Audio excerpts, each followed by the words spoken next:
You may have heard that you need to follow a low-fat diet on Orlistat, but over the years, I've come to realize why this is terrible advice to give to some patients. Hi, I'm Dr. Brian Young. Let's talk about why.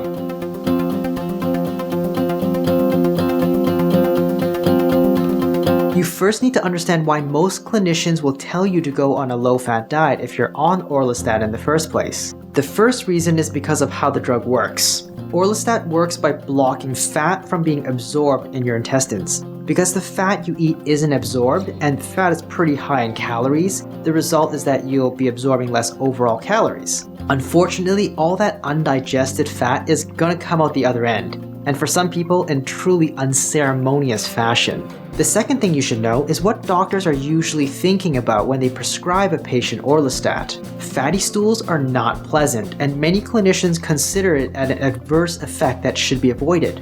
Whenever a drug is prescribed, we always make it a point to notify patients of the adverse reactions they might face, as well as ways they might be able to manage or avoid it. We know that the more fat you have on Orlistat, the more fat comes out the other end, and the higher likelihood that a patient will experience unpleasant side effects. Therefore, the reasonable thing to suggest is that the patient should have less fat in their diet. In other words, a low-fat diet. Admittedly, I've also given this advice many times, mainly because it's convenient and quick to say, and sometimes I just don't have much time to carefully explain everything. So today, I'm gonna try to explain everything a little more carefully. The first problem with this advice is that the only reason we're recommending a low-fat diet is to help reduce the risk of side effects, not because low-fat diets are more effective on Orlistat. Technically speaking, the less fat you have in your diet, the less effective Orlistat will be, since it ends up blocking less fat. The second problem with this advice is that just telling you to follow a low-fat diet is too vague.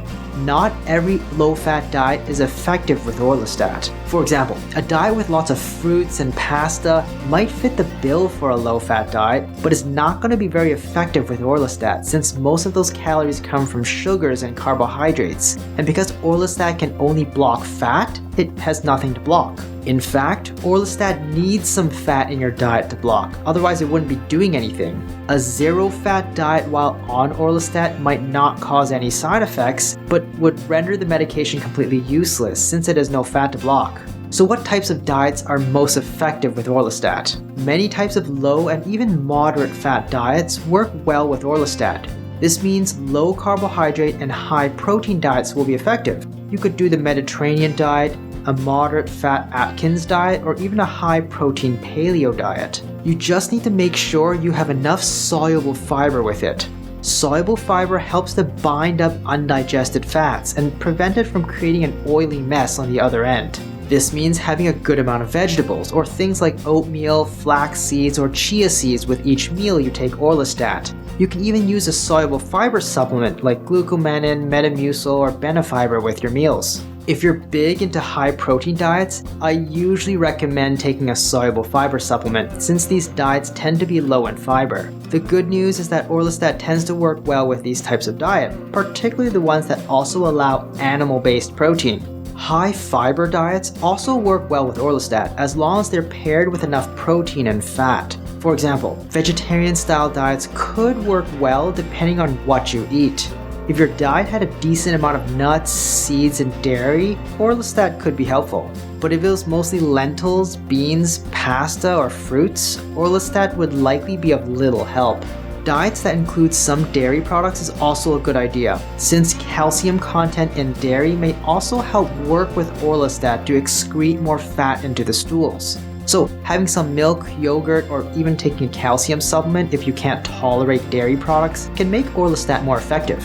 The diets that are the least effective with Orlistat are ironically the ones that have the lowest amounts of fat. This means things like fruitarian diets or juicing diets would be ineffective with Orlistat. High-fat diets are also not a great idea, mainly because it would be extremely uncomfortable to do. So you probably shouldn't attempt the high-fat keto diet while on Orlistat, although if you could deal with constantly pooping yourself, it would actually be moderately effective. I mean, maybe you could wear some adult diapers and it could work, but does this mean you shouldn't ever bother with low fat? No.